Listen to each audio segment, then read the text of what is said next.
Hi, this is Chico Resch. You are listening to the Let's Go Devils podcast on the Primetime Radio Network.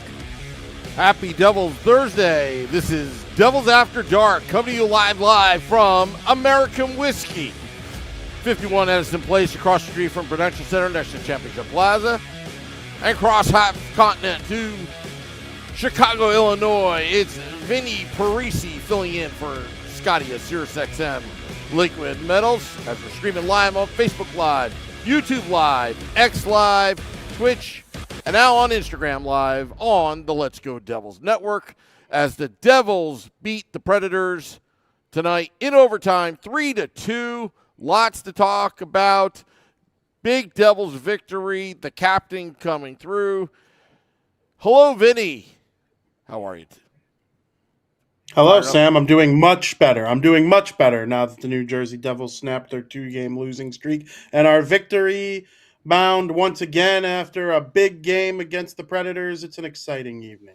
Yeah, exciting evening as is. I had offers of, I had 3 tickets.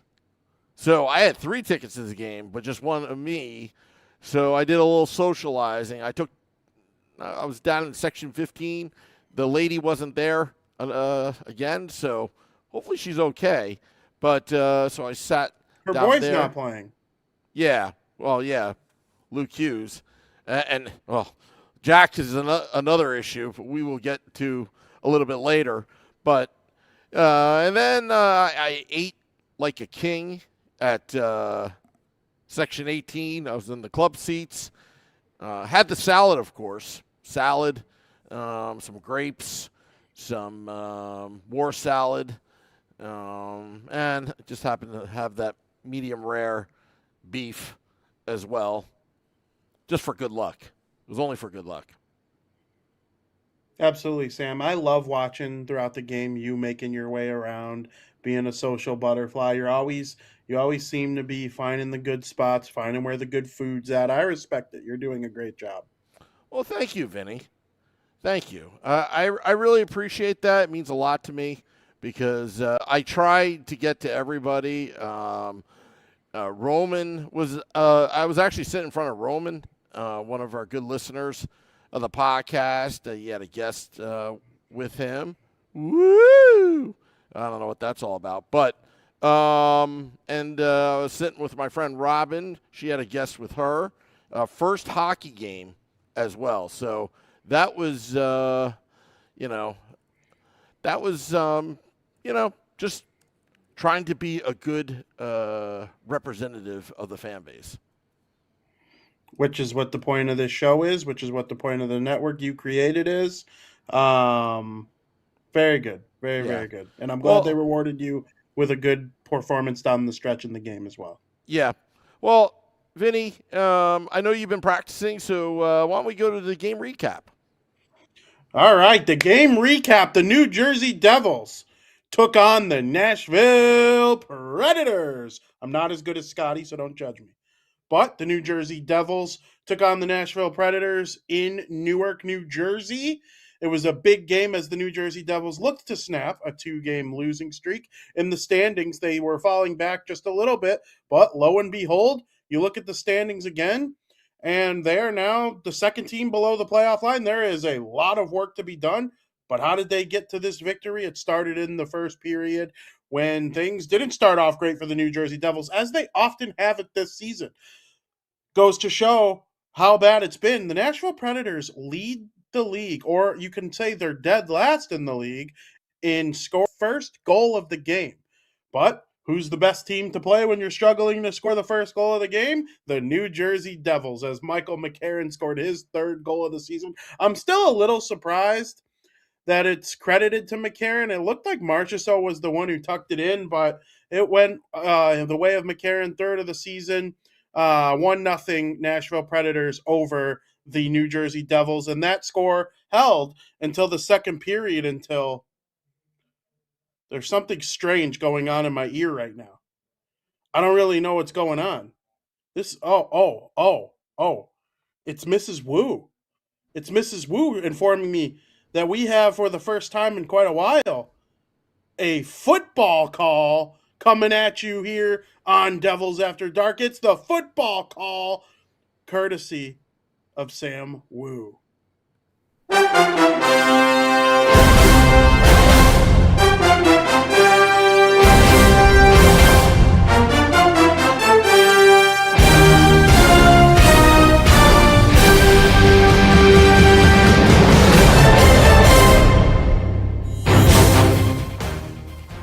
This game update is brought to you by And Crew Brew. And Crew Brew, where we make winning memories together, one crew at a time. Devils, Predators at the Rock. What a game do we have here? Devils driving down 1-0. Aminaho's family's in the crowd. Aminaho out of the shotgun. Gritzik snaps the puck to Aminaho. He fires. Touchdown Devils! Touchdown Devils! It's Dougie Hamilton. He spikes the puck in the end zone. He looks at the Predators bench. He says, "Hi, I'm Chris Hansen from Dateline NBC. Why don't you take a seat right over there?" Devils tie it up 1-1. Are you ready, New Jersey? Woo!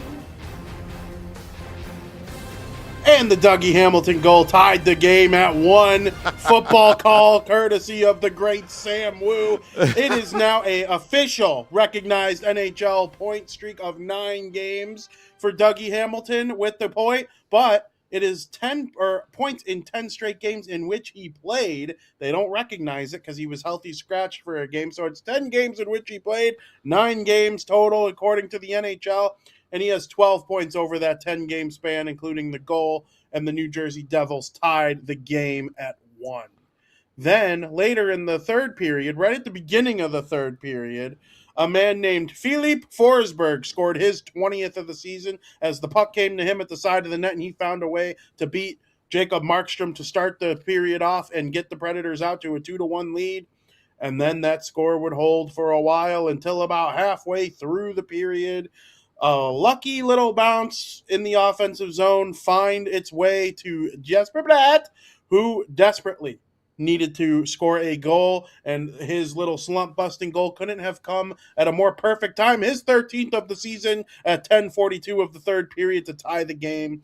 And despite efforts on both sides, power plays on both sides, no scoring was doing later in the third period. It ended up going to overtime, where the New Jersey Devils won a face-off, took the puck back into their zone. The puck found its way to Nico about 180 feet from the net, and he skated it up all by himself, and then ping!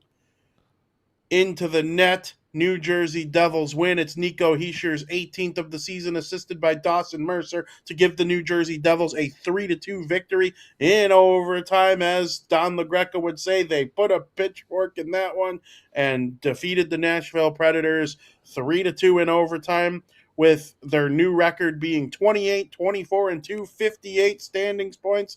They're a handful of points behind the New York Islanders for a playoff spot. They're even more behind the Boston Bruins for the wild card spot. It's probably looking more like the top 3 in the division, and the Metro is the mark they're chasing.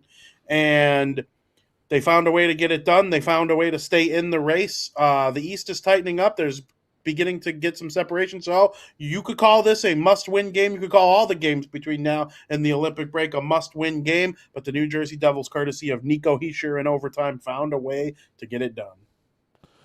Yeah, I mean, let me tell you, the sentiment in the crowd, like, nobody gave up.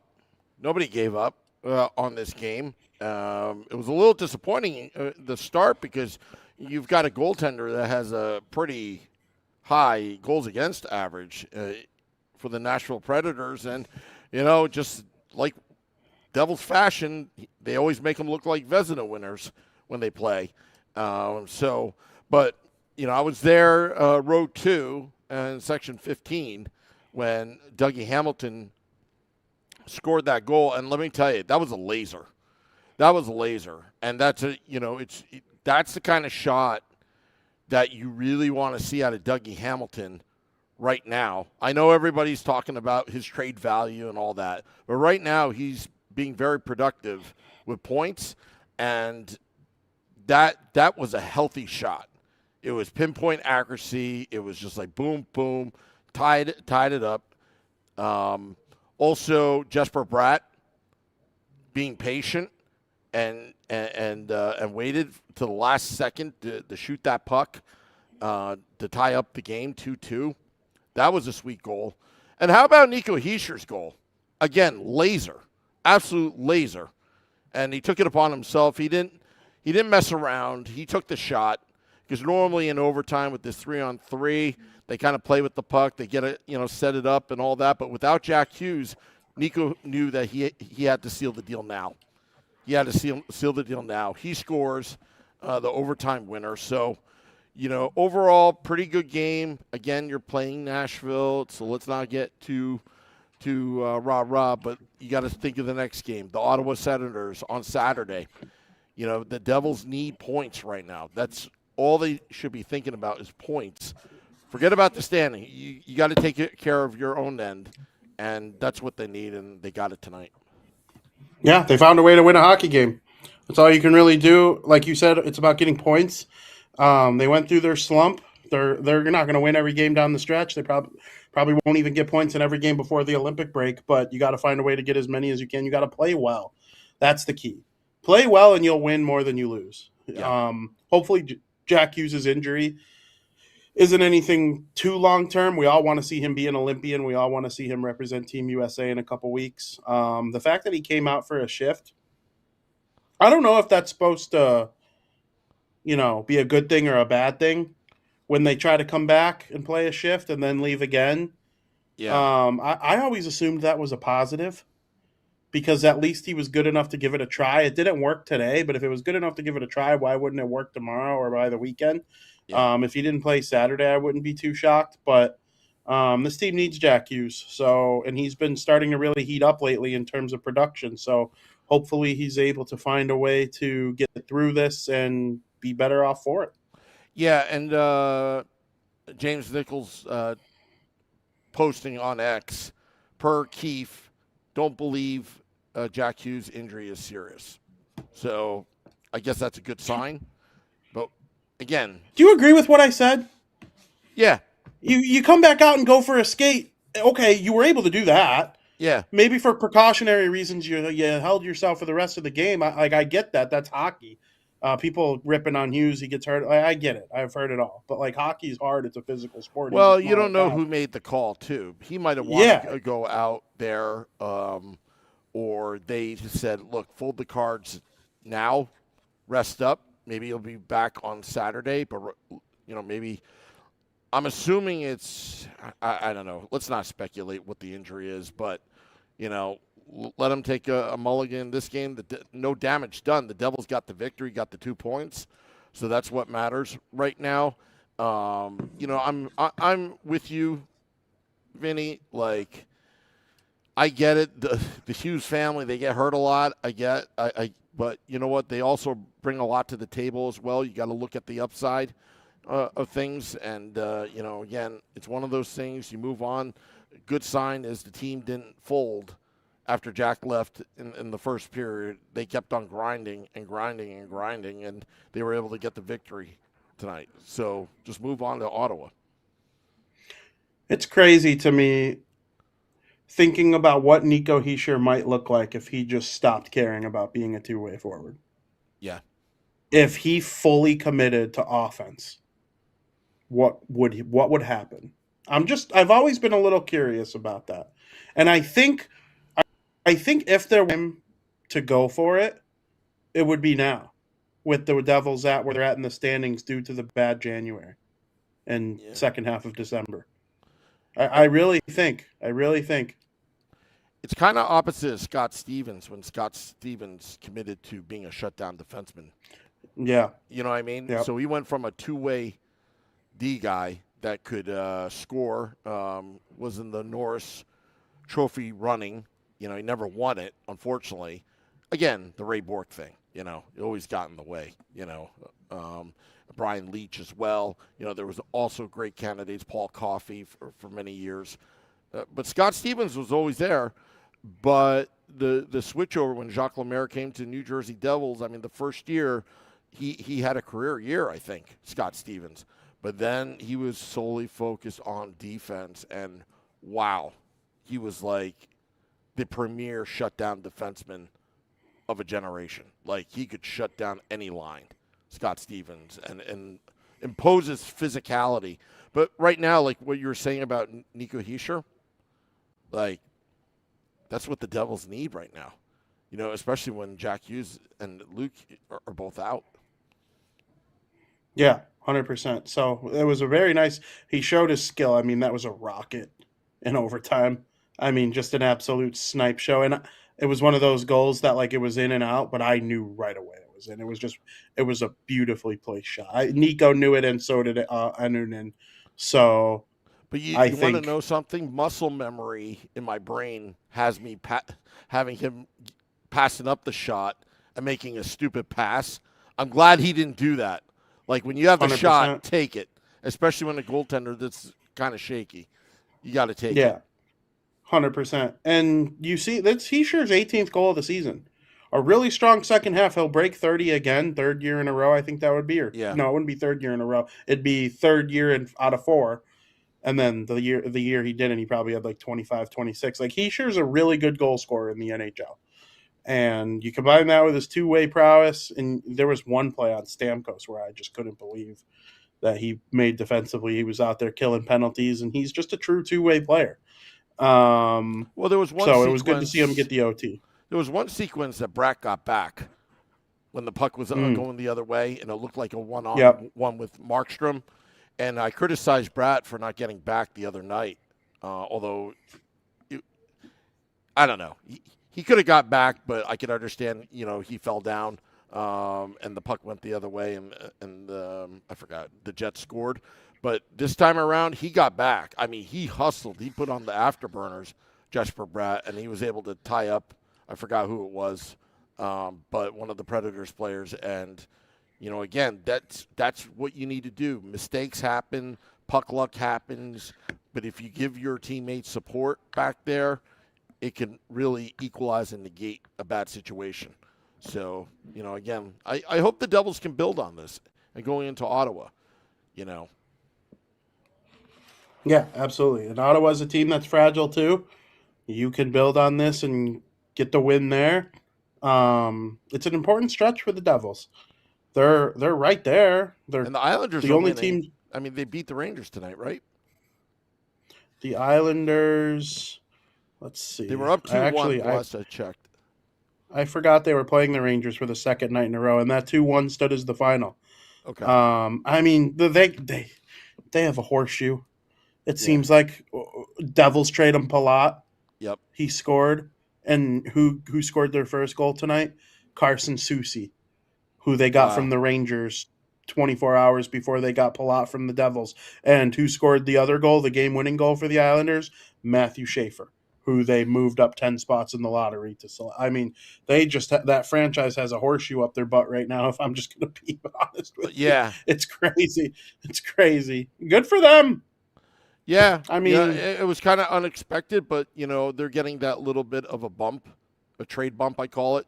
You know, when they first arrived at the team and they start producing, when they have something to prove. So good on them. But the Devils, again, instead of worrying about the standings and all that, they just need points right now, and they got it. So you got Ottawa on Saturday. Then you got the BJs, which, again, it's another one of these Metropolitan Division games. I believe they play on the 3rd. And then on the 5th, they play the New York Islanders. So if you take care of business at home next week before the break, you know, you're within striking distance. You know, but are they still 7 points out after tonight? Yes.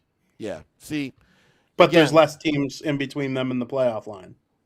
Yeah, and also I thought I read somewhere that the Devils' schedule from now till the end of the season is not that bad. The strength of schedule lightens up. I did see that. Yeah. So, you know, again, you got to take care of business. The Devils have their problems. You still have, you know, that that lingering of trade deadline. And these games are huge Tom Fitzgerald's going to have to make an assessment here, but they look like they're buying. And if the Devils keep on winning, the chances are they're going to be buying at trade deadline or beforehand. So, yeah. And they made the trade to clear up the cap space. Go do something, because another sniper would absolutely help in the top 6. It absolutely would help in the top 6. So, absolutely. And I strongly be careful about trading Dougie right now. Be very careful. Yeah. And I was sitting next to Predators fans. They were cheering the entire game. And you want to talk about etiquette? I don't have a problem with opposing fans cheering for their team. That's fine. Where it goes over the line is when you start turning around and taunting the home team fans. That's where. And they did it. They were cheering all the way to the end. And then after Nico Hischier scored, everybody looked at him, but everybody smiled at him. They looked sad, but everyone smiled at him and said, "See you later," and then left. So it was actually a good atmosphere. That's fair. Yeah, it's because oftentimes, and you could really, hey, Vinnie, just real quick, raise your mic. I think it's hitting your shirt. Yep, thank you. Oftentimes, you know what I do? I do a psychology study. I go on YouTube and watch fan fights. I do, and I watch how it all starts, and it's usually that one fan that doesn't know any better that sets off the powder keg. It always Usually is. How it goes. Yeah, 100%. it always is. It's like you've got all the alpha dogs lined up face to face, like it's kind of like an arms race, right? And then it just seems like it's about to just die out, and that one obnoxious fan just sets it off by throwing a beer or whatever, and then boom, it's like mayhem. That's usually how it goes. You know what? You nailed it. You know what we should do for the morning woo in the summertime during the off season? Fight? Go over YouTube videos of fights and see how I'm it in. starts. That be like the John Boy of YouTube fan fights. Yeah, lip reading. Yeah. Absolutely. Hey, I'm in. In the summer when I'm itching. Absolutely. Maybe that's what we should do. Yeah. You're you're a month into not having hockey. You still got a month and a half till it even remotely comes close to coming back. Oh yeah. Oh, and there's the drunkenness factor, and all that. And honestly, and I watch all these YouTube fights, and it honestly could de-escalate very easily, but it's always that one person that really does something stupid, and then it just mayhem. Yeah, a lot of the times it's one idiot, and then the rest of it is caused in reaction. That's the word I'm looking for. In reaction. I don't know if you have that hobby. I have that hobby, watching YouTube fights. Oh, yeah. No, I've done it before many times. The Dallas ones were pretty good. The Dallas one is the one I was going to bring up. I swear, that's funny you say that. Yeah. Raider Nation in Oakland was pretty good. San Francisco is good. Los Angeles Dodger fans, they've got a lot of video on YouTube. Yeah, very good. They don't have to fight anyone, though. They could just buy whatever they want now. Yeah, I know. They could buy fighters. Now I've lost my voice because I don't have any water here. So, football call, Sam. Yeah, I should have. That's a sign to go get some rest and enjoy the win. And, man, what a good night. Yeah.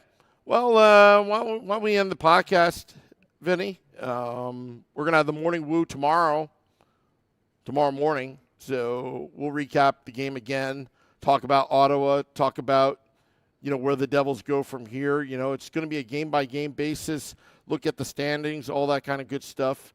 But, yeah, so want to thank all those tuning in to the podcast. Dropping the podcast in about 10 minutes for your ride home from American Whiskey. Please drink responsibly. Yeah. So I'm looking for Drink the responsibly, drive safe, and go Devils. What a win. What a win. Yeah. Yeah. Put your 2 hands on the wheel, too. Just like that. 10-2. 10-2. Although I heard they don't teach 10-2 anymore. I don't know that for a fact. No. It's 9-3 technically because of the airbag. That's what I heard. Back in the day when I was driving, there was no such thing as an airbag. So, yeah, I used to be and then a when badass. they first put them in, they didn't care. Yeah, I mean, my dad's Jeep didn't have an airbag, and I used to drive without a seatbelt on. Like, I was a badass back then. But once the airbag, then my car had an airbag, then I started putting on the seatbelt after watching. Yeah, you got to put it on. Yeah, it's not worth being cool. It is cool to not wear a seatbelt, but it's not safe. So. Yeah. Well, we're just running out of runway of that bumper, but we'll play it again. So we'll see you tomorrow. Morning woo. Till next time. Let's go Devils.